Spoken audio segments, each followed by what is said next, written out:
Ton petit déjeuner prêt en moins de 10 minutes. Je vais commencer par ajouter une demi-tasse de flocons d'avoine dans un bol. Maintenant, j'ajoute 2 œufs et un quart de tasse de lait. Je mélange bien le tout en m'assurant que l'avoine soit bien incorporée au liquide. C'est une recette super facile, rapide et délicieuse, parfaite pour n'importe quel moment de la journée. Une collation nutritive et savoureuse, idéale aussi bien pour le petit déjeuner que pour le goûter. Il suffit de bien mélanger pour garantir une texture homogène. Continue de remuer jusqu'à ce que tout soit bien mélangé. Maintenant, j'ajoute une pincée de sel et une cuillère à soupe de miel pour une légère touche sucrée. Je mélange encore une fois pour bien répartir les ingrédients. J'ajoute 2 cuillères à soupe de farine de blé. Ici, j'utilise de la farine de blé sans levure. Je mélange la farine de blé avec l'avoine pour garantir une pâte uniforme.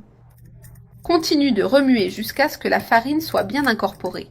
Maintenant, j'ajoute les raisins secs qui apportent une touche spéciale. Tu peux les remplacer par des pruneaux coupés en morceaux ou un autre fruit sec de ton choix. Ce choix est à ton goût, mais les deux options rendent la recette encore plus délicieuse. Je mélange bien avec une fourchette ou une cuillère, en m'assurant que les ingrédients soient bien répartis. Maintenant, je vais hacher quelques noix à ajouter à la recette. Je place les noix sur la planche et les coupe en petits morceaux. Les noix apportent une saveur incroyable et rendent la collation encore plus nutritive. En plus d'être délicieuses, elles ajoutent du croquant et une touche spéciale à notre recette. Une collation rapide, saine et très savoureuse à préparer à la maison. La quantité de noix peut être ajustée selon tes préférences. Maintenant, je prends les noix hachées et les ajoute au mélange dans le bol. Je remue bien une fois de plus pour que tout soit bien incorporé. Il est important de bien mélanger pour répartir les ingrédients de manière uniforme. Maintenant, j'allume le feu et le garde à basse température pour une cuisson uniforme. Je graisse la poêle avec un peu de beurre pour éviter que la pâte ne colle. Maintenant, je verse la pâte dans la poêle et l'étale bien. Cela aide la collation à avoir une épaisseur uniforme et facilite la cuisson. Je verse le mélange dans la poêle et laisse cuire jusqu'à ce qu'il soit ferme d'un côté avant de retourner. Vérifions comment notre collation se présente.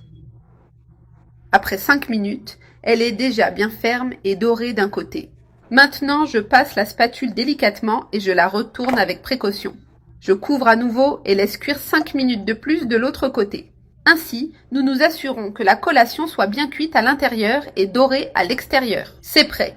Notre collation est maintenant dorée des deux côtés. Maintenant, j'éteins le feu et je la retire de la poêle avec précaution. Je la place dans une assiette et je coupe un morceau pour montrer la texture. Regarde comme elle est moelleuse et bien structurée à l'intérieur. Facile à faire, nutritive et parfaite pour n'importe quel moment de la journée. Je la transfère dans l'assiette et je termine avec une touche spéciale. J'ajoute un peu de miel sur le dessus, mais c'est optionnel. Maintenant, il ne reste plus qu'à savourer cette collation délicieuse et super pratique. Très facile à préparer, saine et pleine de saveurs.